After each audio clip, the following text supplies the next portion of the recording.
మాతృదేవోభవ. ననుగన్న తల్లి మ్రొక్కెద నిను నన్నును గన్న తల్లినే ప్రార్థింతున్. నిన్ను నన్ను మరువకుండగా నన్ను నిన్నును మంచి దారి నడుపుచునుండన్.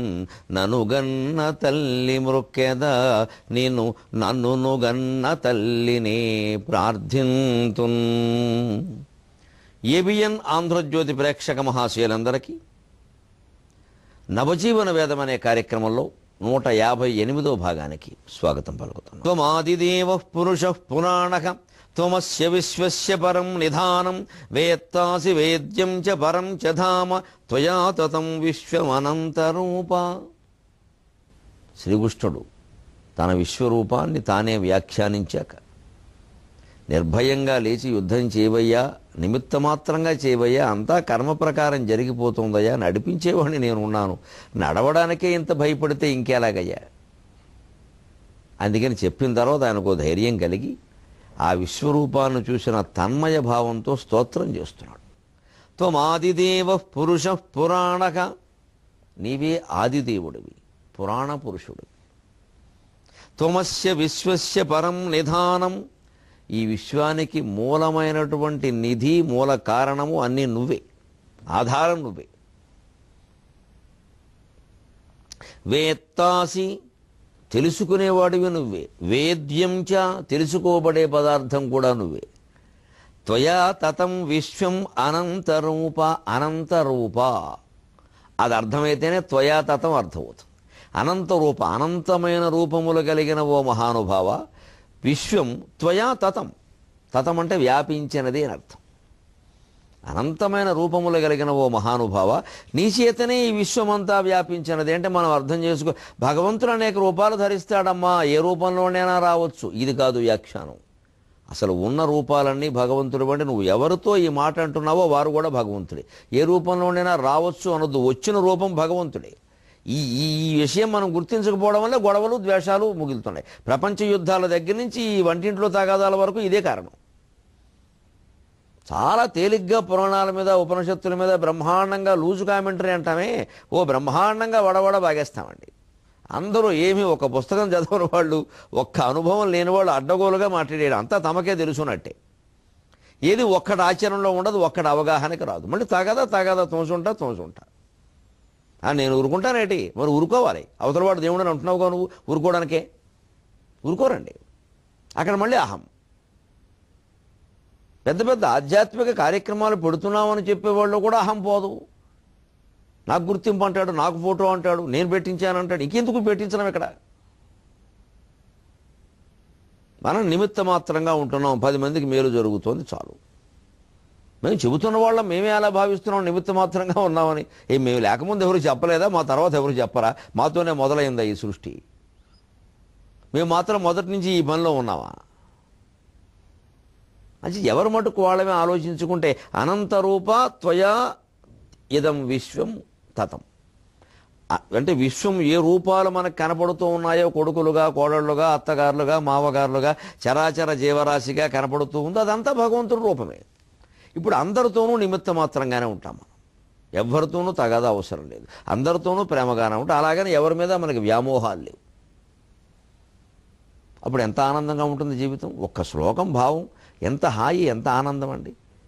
ఈ శ్లోకాలు చదివితే పుణ్యం, ఏదో తర్వాత జన్మలో ఏదో వస్తుంది, ఇలాంటి భావాలన్నీ వదిలిపెట్టి అసలు దీన్ని అవగాహన చేసుకుంటే ఎంత బాగుంది. ఎప్పుడూ విద్యకి 4 మెట్లు ఉంటాయండి. శ్రీహర్షుడు సంస్కృతంలో నైషధంలో చెబుతాడు చాలా గొప్ప మాట. అధీతి బోధాచరణ ప్రచారణై. నలమహారాజు 14 విద్యల్ని కూడా ఈ 4 విధానాల్లో నేర్చుకున్నాడు. 14x4, ప్రతి విద్యని 4 పద్ధతుల్లో, 4 మెట్లు ఎక్కి. అధీతి, ముందు చదవాలి. అధ్యయనం అంటే చదవడం. ముందు చదవాలి కదా, పైకో లోపలకో చదవాలి, వీలైతే కంఠస్థం చేయాలి. బోధ, టు అండర్స్టాండ్ అని అర్థం. బోధ అనే ధాతు, అవగాహన చేసుకోవాలి. ఊరికే చదివితే ఉపయోగం లేదు. వేద పండితులు చాలామంది వేదం చదువుతారు, వారికి దాని అర్థం తెలుసు, అవగాహన అయిందని మనం చెప్పలేం. తెలుసుంటే మహానుభావులు నమస్కారం. తెలియని వాళ్ళు చాలామంది ఉన్నారు. ఏదో చదివాం కానండి, గురువులు నేర్పారు, చదివాం, మాకేం తెలుసండి దాని అర్థం అనేవాళ్ళు కూడా ఉన్నారు పాపం. అంచేది అధీతి వేరు, బోధ వేరు. అది అవగాహన కావాలి. అర్థం తెలియడం సరిపోదు, అర్థం ఊరికే ప్రతిపదార్థం చెప్పడం కాదు, అది పూర్తిగా విషయం అవగాహన కావాలి. అవగాహన అనే మాట, గాహనం అంటే మునగడం, అవగాహన అంటే లోతుగా మునగడం, అంటే దాన్ని పూర్తిగా అర్థం చేసుకోవడం. అవగాహన అనే మాటకు స్నానం అని అర్థం. స్నానానికి కొన్ని మామూలు తంత్రశాస్త్రంలో అవగాహనను వాడతారు. జలావగాహనం అంటే నీటిలో మునగడం.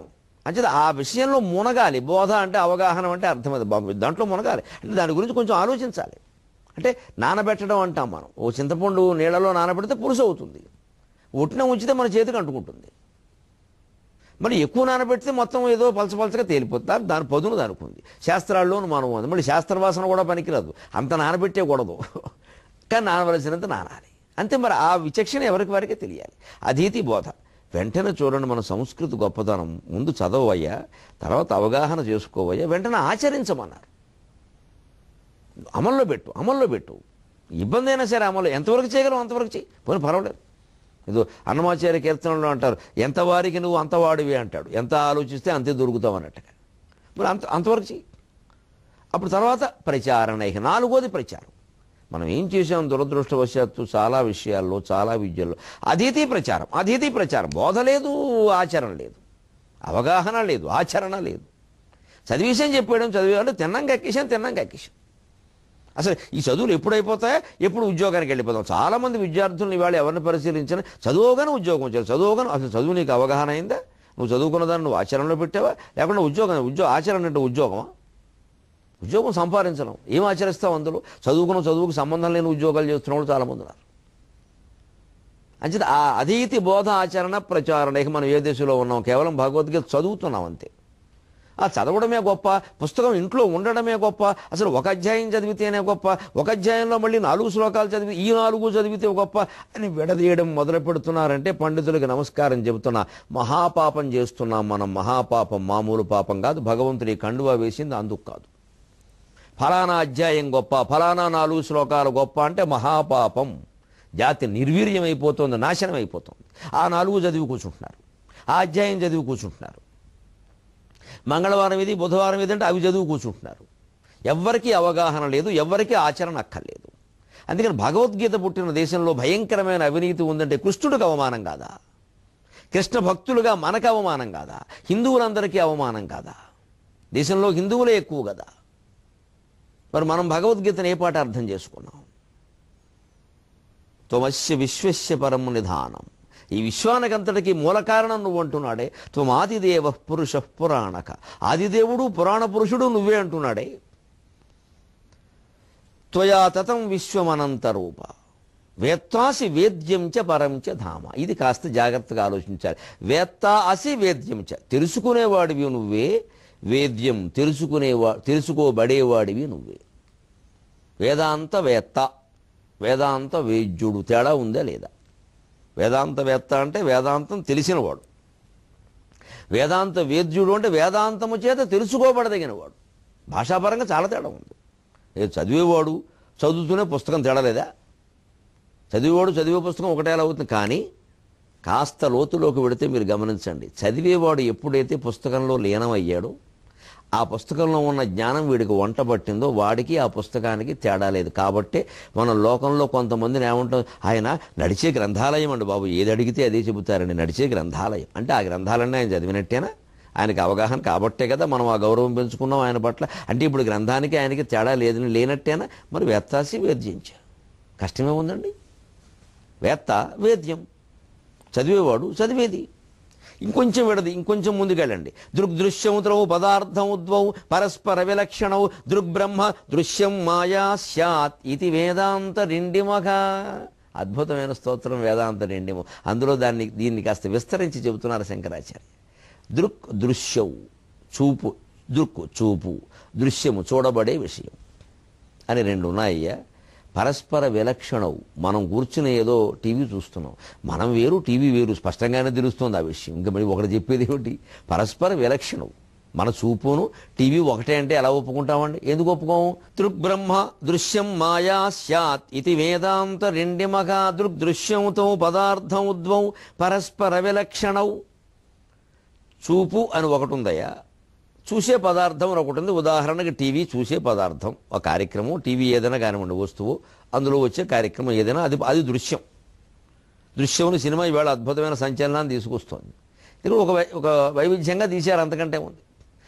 ఇప్పుడు ఈ చూపు ఒకటి ఉంది కదా, రెండు విలక్షణంగా నీకు కనిపిస్తున్నాయి. కానీ దృక్ బ్రహ్మ రెండిట్లో ఏది ముఖ్యం అంటే చూపే ముఖ్యం. దృశ్యం ఎప్పుడు ముఖ్యంగా, దృశ్యం మాయ అంటే మన చూపే మనకి లెక్క. టీవీలో కనిపించే దృశ్యం మాయే, ఎందుకంటే తిప్పేస్తే మాయం అవుతుంది, వాడు చూపించకపోయినా మాయం అవుతుంది. అసలు ఆ దృశ్యం అలాగే ఉందనడానికి మనం చెప్పలేం. మనం 24 అంగుళాలు తెర పెట్టుకుంటే 24 అంగుళాల లోపు, 36 పెట్టుకుంటే 36 లోపు, 72 పెట్టుకుంటే 72 లోపు, లేకపోతే సెల్ ఫోన్లో అంగుళం పెట్టుకుంటే అంగుళంలో దృశ్యం కనిపిస్తుందంటే దృశ్యం మాయా కాదా?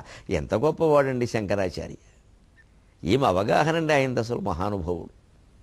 మనం మామూలుగా అదేమిటండి చూసే దృశ్యం ఒకటి ఎలా అవుతుందంటే మామూలుగా ఒప్పుకోలేం. కానీ ఇప్పుడు చూడండి, దృశ్యం మాయే, ఎందుకంటే అది 24 అంగుళాల, 64 అంగుళాల, 76 అంగుళాల, ఏం లేదు దాని టీవీని బట్టి. ఇంకోటి, అన్నిట్లోనూ ఆ దృశ్యమే ఉంది. మనం చూస్తున్న దృశ్యం లేదు. శ్రీమన్నారాయణమూర్తి శంఖచక్ర కథా పద్మాలతో కనపడ్డాడు అనుకుందాం, ఓ మంచి ఆధ్యాత్మికమైన ఛానల్, బాగానే ఉంది. అది 24లో ఆయన ఉంటాడు, 74లో కూడా ఆయన ఉంటాడు. అదే శ్రీదై విష్ణువు, అదే శంఖం, అదే చక్రం, అదే కదా, అదే కాదు, కొంత కొలత పెరిగింది. దృశ్యం ఒకటే అంచేది. ఇప్పుడు ఏ విష్ణువు నిజం, 24 విష్ణువా 64 విష్ణువా అంటే దృశ్యం మాయా, నీ చూపు. ఇది ఇంకా బాగా అర్థం కావాలంటే ఒక కంప్యూటరు సంస్థ ఉంది, శిక్షణా సంస్థ. ఆధునికమైన ఉదాహరణ అయితే బాగా అర్థమవుతుంది. చూస్తున్న వాళ్ళు కూడా ఎక్కువ మన సాఫ్ట్వేర్ మిత్రులు ఎక్కువగా ఉన్నారు.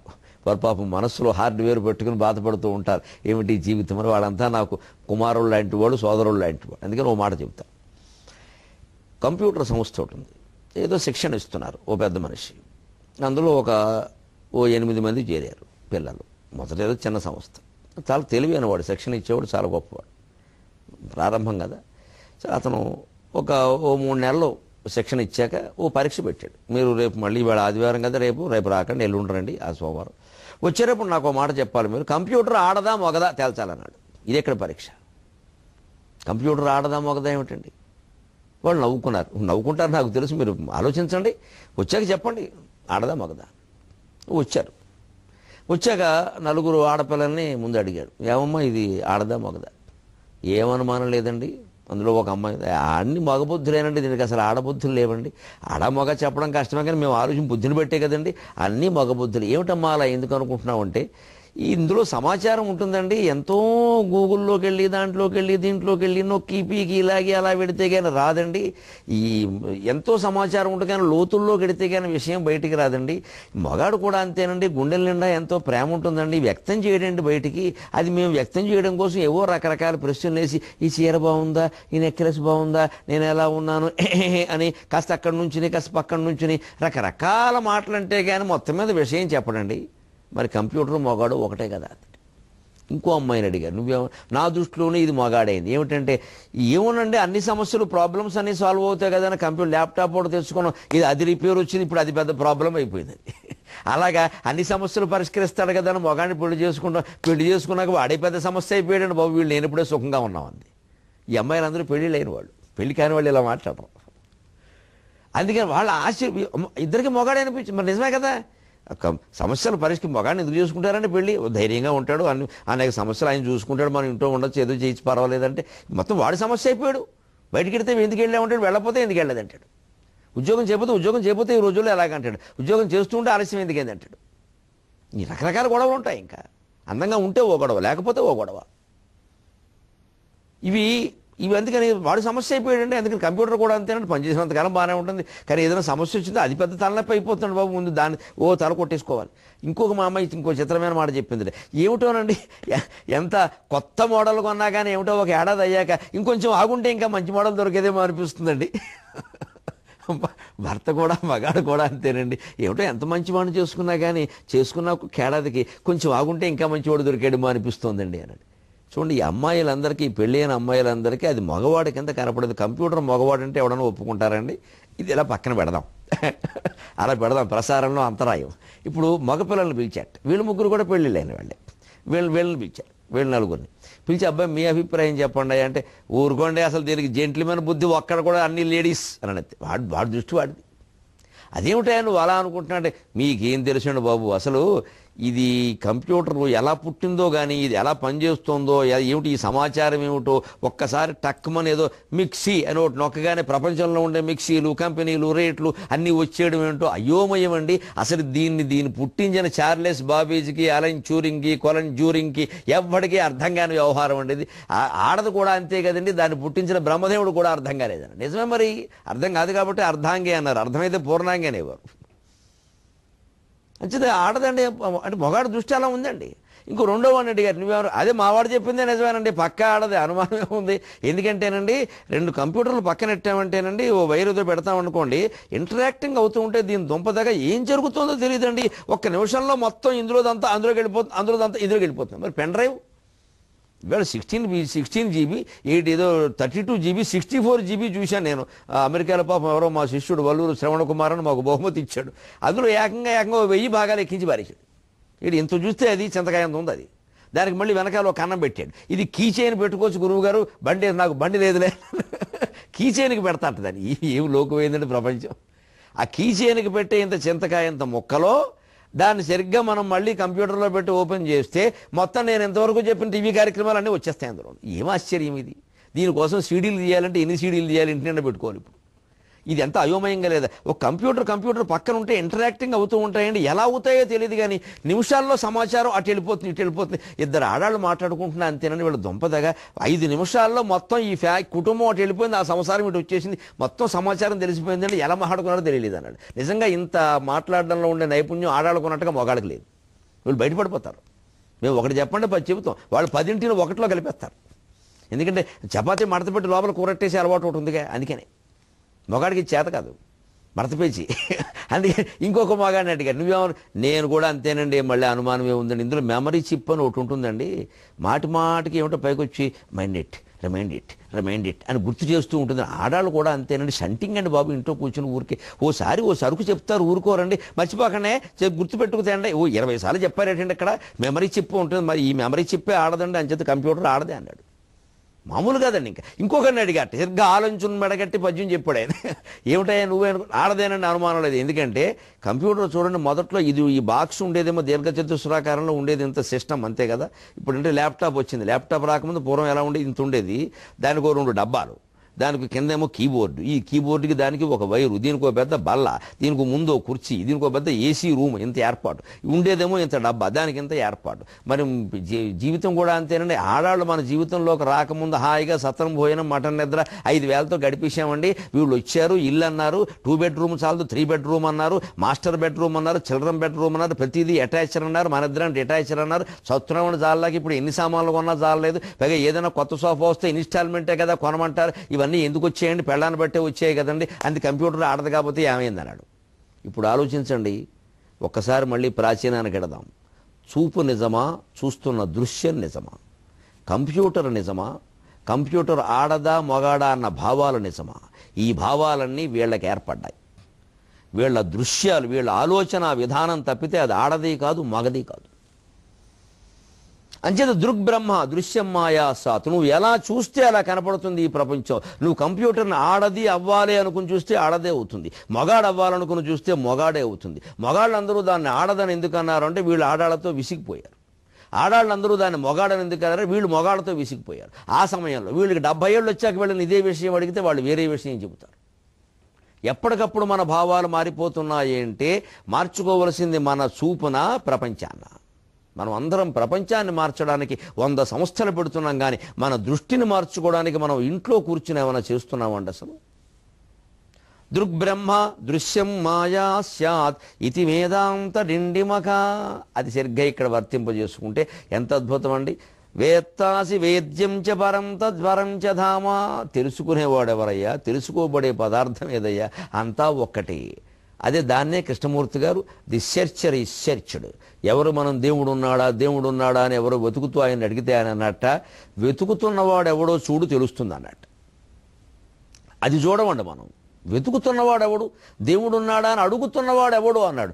నేను అంటే అదే నేనెవరో చూడబోయా, నేనైతే వెంకట్రావు పుల్లారావు అయితే కాదు కదా, అది పుట్టాక పెట్టిన పేరు, వదిలేయి, నేనెవరో చూడు. అది చూస్తే అయిపోయినట్టే. ఇంత అద్భుతంగా ఉంటుందండి వేదాంతం. మనం దాన్ని అన్వయం చేసుకోగలిగితే ఇంతకంటే ఆనందమయ్యే ప్రపంచం ఇంకోటి లేదు.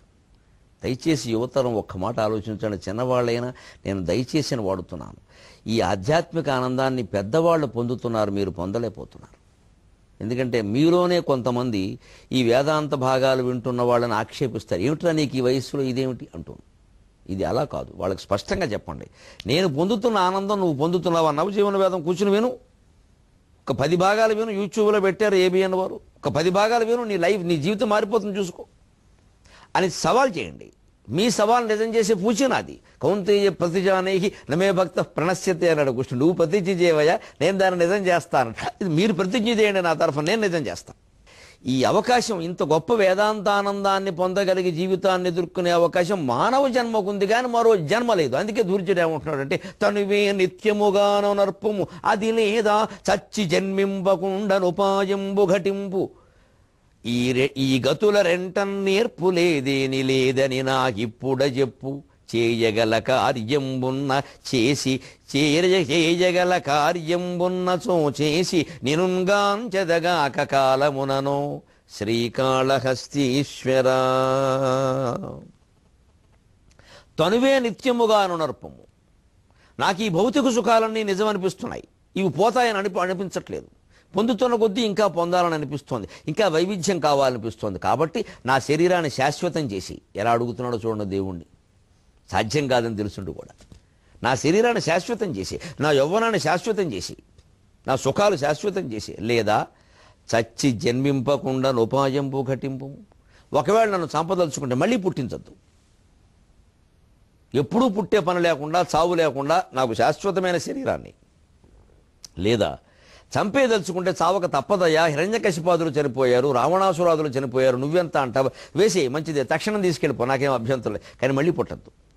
ఈ గతుల రెంటన్ నేర్పులేదేని లేదన నాకిప్పుడ చెప్పు. భగవంతుడిని ఎలా నిలబడుతున్నాడు చూడండి. చిత్తశుద్ధి అంటే ఇది, ప్రార్థన అంటే ఇది, అంతరంగానికి చేసే అభ్యంగన స్నానం అండి ప్రార్థన అంటే. ప్రార్థన అంటే డిమాండ్ నోటీస్ కాదు, కోరికల చిట్టా కాదు. దీన హృదయంతో చేయకూడదండి, డిమాండ్ చేయాలి దేవుని. నువ్వు సృష్టించావయ్యా, నాకేం బాధ్యత, నన్ను పెట్టావు ఇందులో పట్టుకొచ్చి, నన్ను ఇరికించావు అనవసరంగాను, మళ్ళీ నేనేదో తెలుసుకోవాలంటావు అని అడుగుతున్నాడు. అందుకే శరీరాన్ని శాశ్వతం చేయి, యవ్వనాన్ని శాశ్వతం చేయి, నాకు ఇంకా భోగాలు పొందాలని ఉంది, వీడంతూ చూడాలని ఉంది, లేదా చంపేదలుచుకుంటే చంపేయి, మళ్ళీ పుట్టించద్దు. ఈ రెండూ నా వల్ల కాదంటే లేదని నాకిప్పుడ చెప్పు. చేయగల కార్యంబున్నచో చేసి ఈ నినుగాంచెదగాక లోకమున ఓ శ్రీకాళహస్తీశ్వరుగాంచెదగాక కాలముననో శ్రీకాళహస్తీశ్వర. తపస్సు చేయాలంటే ఆ విషయమే చెప్పు పని, అదే కదా తపస్సుగా చేయగల కార్యం ఉన్నచో చేసి అంటే. ఇది యువతరం కోసం ఓ మాట చెబుతా. రోడ్డు మీద మీకు కుక్క కనపడింది అనుకోండి, ఆగిపోండి, భయపడద్దు, ఆగిపోండి. ఒక ఏదో పక్కన కూర్చుని కుక్క దాని శరీరాన్ని అదే నాకుకుంటూ ఏదో ఉంటుంది కదా, ఆగిపోండి, ఒక్క నిమిషం దాన్ని పరిశీలించి వెళ్ళిపోండి, ఇంకేమొద్దు. ఇంకేం నిర్ణయాలు ఏం తీసుకోవద్దు, ఆలోచించొద్దు, చేర్చొద్దు, పేర్చొద్దు, ఏమొద్దు. ఒక్క నిమిషం ఊరికే అలా చూసి వెళ్ళిపోండి. అలా కనిపించిన ప్రతి జీవిని, ఓ పిట్ట కనపడింది, అది ఏం చేస్తుందో ఒక్క నిమిషం చూడండి. ఒక ఆకు, ఒక నందివర్ధన పుష్పాలను ఇంటి ముందు పూస్తూ ఉంటాయి, ప్రతి ఇంటి ముందు తెల్లగా ఉంటాయి, హాయిగా పొద్దున్నే గాలికి ఇలా ఊగుతూ ఉంటాయి. ఒక్క నిమిషం ఆ ఊగడాన్ని చూడండి. అంత బిజీగా ఏం లేవు మనం. వాన కురవచ్చు, లేదా మబ్బులు రావచ్చు, అప్పటికే సూర్యుడు రావచ్చు, రాకపోవచ్చు, ఇవన్నీ నాకు అనవసరం. ఒకసారి చూస్తాను, ఆ ఇంటి ముందు ఏదో చెట్టు ఉంటుంది, ఆ చెట్టు, ఆ పెట్టెలు, ఆ ఊగడం ఒకసారి చూస్తాను, ఒక్క నిమిషం. ఏ భావము ఒక్కసారి చూడండి. 6 నెలల్లో మీ జీవితం గొప్ప ప్రశాంత వాతావరణంలోకి మారిపోతుంది. తరచూ అలాగే చూడాలని అనిపిస్తుంది, ఏమి ఇంక వేరే వాటి మీదకి దృష్టి పోదు. ఇది వేదాంత దర్శనం. ఇది మనం లేకపోవడం వల్ల ఏం చేస్తూ ఉంటామంటే ఈ జన్మంతా వృధా చేసేస్తున్నాం మనం. అప్పుడు అర్థమవుతుంది నేనెవరు, ఆ పెట్టేమిటి, ఇదేమిటి, ఈ చరాచర జీవరాశి, ఇందులో నాకు ఒక్కడికే ఈ అదృష్టం ఉంది, మరి ఈ జన్మని నేను వృధా చేసేసి పాపం అది అలా నాకుంటూ కూర్చోవలసిందే. ఆ కుక్క, ఈ పిట్టలా వానచినుకల కోసం ఎదురు చూస్తూ చూడాల్సిందే. ఆ తీగ గాలికి ఊగడమే కానీ తనంత తానే ఊగే అవకాశం లేదు. నాకు నా అంతటి నేను ఊగొచ్చు, నా ఆహారం నేను సంపాదించుకోవచ్చు, నేను పిట్టలాగా భయపడాల్సిన పనేం లేదు. ఎవరేం కొట్టేస్తారో నన్ను చూసి భయపడుతున్నారు కానీ నేను భయపడాల్సిన పనేమీ లేదు. నేను ఎంత అదృష్టవంతుణ్ణి. మరి మానవ జన్మ ఉపయోగించుకోకపోతే తర్వాత ఏమైపోతుంది? చేతులు కాలేక ఆకులు పట్టుకుంటే ఉపయోగం ఏదైనా ఉందా అంటారు. తెలుగులో చక్కని సామెత ఇది, చేతులు కాలేక ఆకులు పట్టుకోవడం. ఎందుకు వచ్చింది? పూర్వం ఈ గ్యాస్ పొయ్యిలు ఉన్నప్పుడు అర్థమయ్యే విషయం కాదు ఇది. ఈ ఇటకల పొయ్యిలు, ఈ పెంకు ముక్కలు అవి ఉన్నప్పుడు పూర్వం పల్లెటూళ్ళలో ఈ ఇంటి బయటే వంట ఉండేవారు. చాలామంది గిరిజనులు వాళ్ళు మామూలు కాయ కష్టం చేసుకునే వర్గాలని ఇంటి బయటే లోపల ఉండేది. ఎందుకంటే గుడిసెలు పాపం లోపల పొయ్యి అంటుకుంటే ప్రమాదం, అందుకని బయట పెట్టుకునేవాళ్ళు. ఆ పెట్టుకున్నప్పుడు ఆ పొయ్యిలో కూడా ఏమిటి రూపాయి ఖర్చు లేకుండా బతికారండి హాయిగా. ఇప్పుడు దీపం పాపం అని రకరకాల పథకాలు పెట్టి వాళ్ళని ఇబ్బంది పెడుతున్నారు. లేనిపోని గ్యాసు, మళ్ళీ ప్రమాదాలు అన్ని అలవాటు చేశారు, అనవసరపు సుఖాలు. ఇది సుఖం కాదు, పెద్ద దుఃఖం. వాళ్ళు ఎలా ఉండేవారు, శుభ్రంగా 3 ఇటకలు, ఒక పొయ్యి అంటే 3 ఇటకలు, బయట నుంచి పొల్ల పొడక ఉంటాయి, చిన్న చిదుగు పిల్లలు పట్టుకొస్తారు. వాళ్ళు వెళ్ళి పొద్దునే పట్టుకొచ్చారు, ఆ పొడకలు అందులో పడేసేవారు, ఓ అగ్గిపొల్ల గీసేవారు, అది అంటుకునేది. దాని మీద ఓ చిన్న పెడతో కొండో ఏదో పెట్టేవారు, దాంట్లో నీళ్లు కాల్చుకునేవారు, అన్నం వండుకునేవారు. అప్పుడు సరిగ్గా ఈ గిన్నెను దింపడానికి 2 పెంకు మొక్కలు వాడేవారు. ఇటో 2 పెంకు మొక్కలు, ఇటో 2 పెంకు మొక్కలు. అంతేకాదు ఆకులు కూడా వాడేవారు. ఒకసారి పెంకు మొక్కలు దొరకకపోతే ఆకులు వాడేవారు. కొంచెం దట్టంగా ఉండే ఆకులతోటి గిన్నెలా పట్టుకుని దింపేవారు. అంటే ఒక ఇల్లాలు ఏం చేసింది, కంగారు పడుతూ పాపం ఆ చెయ్యి గిన్నె ఉడుకుతూ ఉంటేను పొరపాటుని ఆకులు పక్కనే ఉన్నాయి, ఏదో జాసలో ఉంది పాపం, ఏ పుట్టింటి వాళ్ళో గుర్తొచ్చారు, ఆ కంగారులో దింపేసింది గిన్నె. కాలేక అప్పుడు ఆకులు పట్టుకుంటారు. అప్పుడు వచ్చింది చేతులు కాలేక ఆకులు పట్టుకోవడం. ఆకులు ఎప్పుడు పట్టుకోవాలి, అక్కడ దగ్గరే ఉన్నాయి ఆకులు, దూరంగా ఏం లేవు, పోనీ కోసుకు తేవక్కర్లేదు, పక్కనే ఉన్నాయి. ఎందుకంటే అంతకుముందు పట్టుకున్న కొంచెం అవి ఆకులు కూడా అలా బాగా ఎండిపోయి ఉండవు, ఎండిపోతే విరిగిపోతాయి. పచ్చి ఆకులు కూడా పనికిరావండి, కొంచెం ముదిరిన ఆకులు ఉంటాయి, కొంచెం రంగు మారిపోయి ఉంటాయి, పలకమారిన రంగు అంటారు. ఆ ఆకులు అక్కడ ఉంటాయి, ఎప్పుడు అక్కడ చెట్టు కింద రాలే ఉంటాయి. లేదు పక్కన ఇదివరకు పట్టుకుని మడత పెట్టినవి పక్కన పెడతారు, ఏదో క్లిప్పులు బట్టలారేసి క్లిప్పులు పక్కన పెట్టినట్టే. ఆ 2 తీసుకుని పట్టుకోవచ్చు కదా. ఇల్లాలు ఏం చేసింది పాపం, వేరే జాసలో ఉండి కంగారులో ఆ గిన్నె పట్టుకుని దింపింది, చేతులు అనుకుని అప్పుడు ఆకులు పట్టుకుంటారు. పక్క వాళ్ళు అన్నారు, చేతులుగా ఎలాగా ఆకులు పట్టుకుంటావు, ఏం తెలివో మీ ఆయన్ని అనాలి నేను చేసుకున్నందుకు. ఇంత సరదాగా మాట్లాడతారు. అంటే ఈ ఆకులు ఎప్పుడు పట్టుకోవాలి, ముందే ఆకులు పట్టుకున్న చేతులు కాలేవి కాదు కదా. అలాగే జీవితంలో మన మానవ జన్మను ముందే ఉపయోగించుకుంటే యవ్వనం నుంచే ఆధ్యాత్మిక కార్యక్రమాలు చూసి నవజీవన వేదం విని ఇవాళ ఎన్నో ఆధ్యాత్మికమైన ఛానల్స్ ప్రత్యేకంగా వచ్చాయి మనకి. కావ్యాలు, పురాణాలు, వేదాలు, వేదాంతాలు వినిపిస్తున్నాయి. మనం మా అందరికంటే మీరు అదృష్టవంతులు. మా కాలంలో ఇలా చెప్పేవాళ్ళు ఎవరు లేరు, మేము పుస్తకాలు చదువుకోవాలి తప్ప. అందుకని ఇవాళ ఉన్నాయి. మరి ఇవన్నీ వదిలేసేస్తే మనం తర్వాత ఎప్పుడో 50 ఏళ్ళు వచ్చాక అయ్యో తెలుసుకోలేకపోయాను అంటే అప్పుడు చేతులు కాలేక ఆకులు పట్టుకోవడం కాదా. అంచేది ఇప్పుడు ఆ చేతులు కాలకముందే నవజీవన వేదం అనేటువంటి శుభపత్ర హరితాన్ని మనం పట్టుకుని జీవితాన్ని సుమధుర భరితం చేసుకుందాం.